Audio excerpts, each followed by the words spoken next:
Respect, in its purest form, is rarely born from emotion. It's born from observation. When a nation like Israel speaks with admiration about another, it's never accidental. It's rooted in patterns results that stand the test of time. Israel has always been a nation that values intellect over image, substance over show. So when it acknowledges India with genuine respect, it's not a gesture of diplomacy, it's an acknowledgment of performance. It sees a country that has managed to rise through complexity without losing clarity, a nation that has embraced innovation while staying grounded in its traditions. This kind of recognition doesn't happen overnight. It comes when one nation sees in another a mirror of its own values, discipline, resilience, and a deep commitment to progress. Israel understands the cost of strength and the price of survival.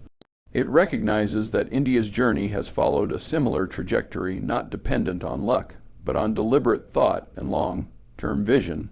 This recognition isn't wrapped in sentimentality. It's built on respect earned through consistent achievement.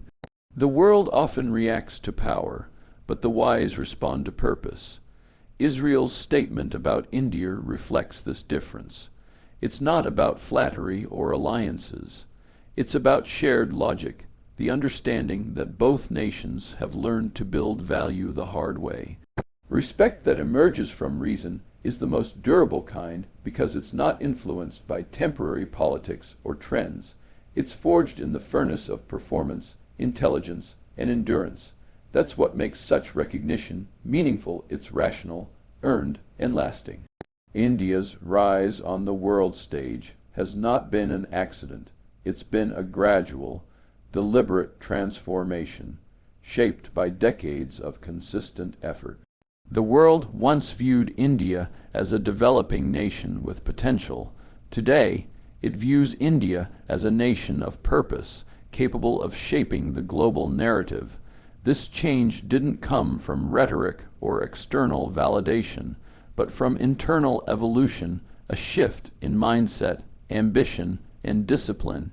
Strategic transformation is not about grand announcements or overnight victories.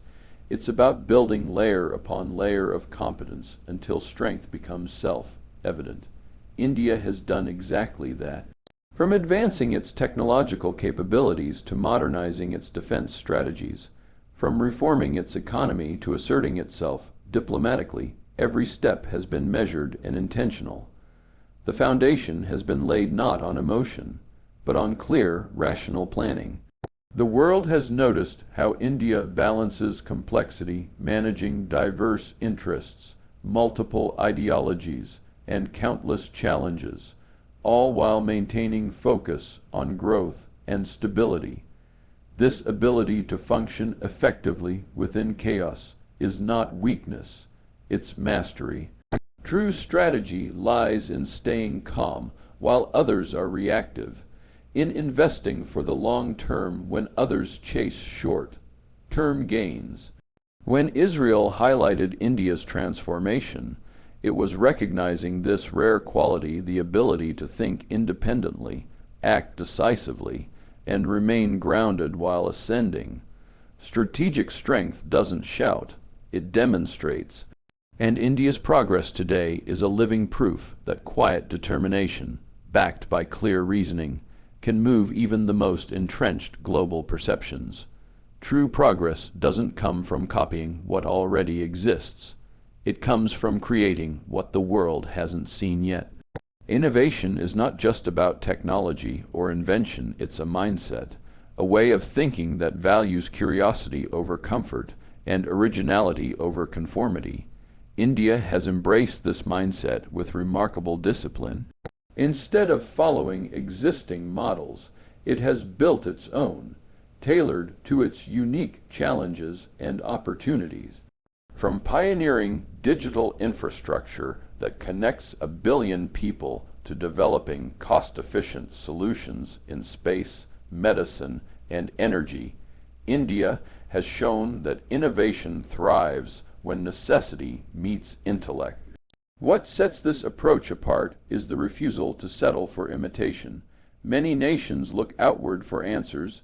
India increasingly looks inward, not out of isolation, but from confidence in its capacity to solve its own problems. It's a quiet revolution where creativity replaces dependency and self-reliance becomes the engine of progress. This evolution has transformed India from a consumer of technology into a creator of it, influencing industries and inspiring developing nations across the globe. Innovation demands the courage to question what is accepted and to endure the risk of being misunderstood. Both India and Israel share that courage, building not what's popular, but what's necessary. The recognition from Israel, therefore, is not about admiration of success alone, it's acknowledgment of originality. The power of a nation lies not in how well it imitates others, but in how confidently it defines its own path. That is the essence of real progress, an idea India continues to embody through its relentless pursuit of innovation. Adversity is often seen as an obstacle, but for nations that endure it with intelligence and patience, it becomes a source of strength. Both India and Israel have faced immense challenges, geopolitical pressure, economic struggles, and social complexities, yet they turned these hardships into catalysts for growth. Adversity has a unique way of revealing character. It separates those who complain from those who create. It teaches resilience, sharpens judgment, and forces clarity of thought. India's journey has been shaped by decades of testing circumstances. Every challenge, whether internal or external, demanded adaptability and endurance. Instead of succumbing to uncertainty, the country learned to build systems that thrive within it. Scarcity inspired innovation, diversity strengthened unity, and complexity nurtured intelligence. This ability to transform difficulty into opportunity is what makes true progress sustainable. When a nation learns to think clearly in times of crisis, it gains a kind of wisdom that prosperity alone cannot teach.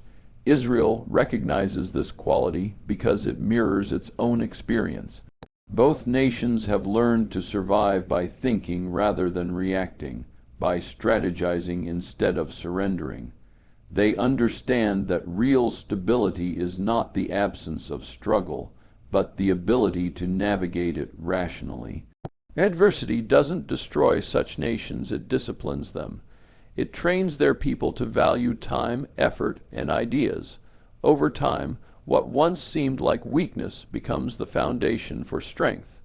This shared history of endurance is what makes mutual respect between these nations profound. They have both learned that the hardest environments often produce the most capable minds. Real strength doesn't need to announce itself. It reveals its presence through results, consistency, and composure. The most powerful forces in the world often move silently. They build, refine, and progress without seeking validation. India's growing influence exemplifies this kind of quiet strength. It doesn't rely on loud declarations or dramatic gestures. Instead, it allows achievement to speak on its behalf. Over the years, India has demonstrated that confidence isn't about showing power, but about knowing when to use it and when to hold it back. Quiet strength comes from patience, the willingness to think long-term, to let time compound effort, and to remain steady when others are distracted by noise. It's rooted in self-assurance and discipline. India's steady progress in global affairs, technological development, and economic resilience reflects an inner calm that cannot be faked. It's the same calm that comes from understanding your own direction deeply enough that external opinions no longer dictate your path. Nations that operate with quiet strength rarely seek applause, they seek improvement. They understand that progress built slowly is progress that lasts. This approach earns respect because it shows control not over others, but over oneself. Israel's recognition of this trait in India wasn't simply about admiration. It was acknowledgment of a rare kind of maturity. The world often confuses silence with weakness, but those who observe carefully know that restraint is one of the highest forms of power. Quiet strength endures longer than aggression, influences deeper than force, and builds legacies that outlast noise. The balance of global power is no longer determined by sheer military might or territorial dominance. It's being reshaped by intellect, innovation, and adaptability. The nations that will lead in this new era are those that understand how knowledge compounds those that think strategically, act rationally, and invest in human capital. India's rise fits perfectly into this changing equation. It represents a shift from traditional power structures toward influence built on technology, education, and long-term vision. In this evolving landscape, the ability to think independently has become the most valuable resource. The world is moving toward collaboration between nations that respect intellect over ideology. Israel's acknowledgment of India signals recognition of this shift, a partnership grounded not in dependence, but in shared strategic clarity. Both nations have learned that power built on intelligence is more sustainable than power built on intimidation. The true measure of a country's strength is how it uses its mind, not just its might. This new global reality rewards those who adapt quickly, innovate constantly, and remain grounded while advancing. India's expanding role in technology, defense partnerships, and global policy demonstrates how influence can grow through wisdom rather than confrontation. The countries that think long-term, remain disciplined, and build trust through reliability will shape the next century. The admiration expressed by Israel captures that recognition that the world's future will belong to nations that combine logic with purpose, progress with humility, and knowledge with vision. In this new equation, clarity of thought has become the ultimate currency of power.